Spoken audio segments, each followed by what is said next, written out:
ચાલો આજે જાણીએ સાક્ષરતા વિશે.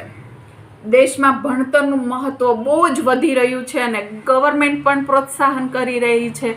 પરંતુ ગવર્મેન્ટે જાહેર કર્યું કે 75% એવા લોકો છે કે જે ભણેલા છે આપણા ભારતની અંદર, અને 25% એવા લોકો છે કે જે હજુ પણ અભણ છે.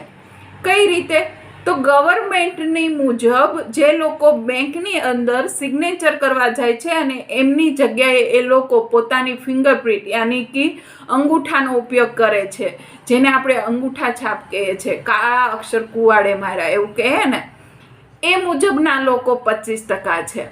પરંતુ 25% એમાં હજુ પણ હું પ્લસ કરવા માંગુ છું કે જે લોકોને માત્ર બેંકની અંદર ખાલી સિગ્નેચર કરતા જ આવડે છે, પોતાની સાઇન કરતા જ આવડે છે, બાકી એ લોકો કંઈ જ ભણ્યા નથી, બીજી જગ્યાએ એને વાંચવાનું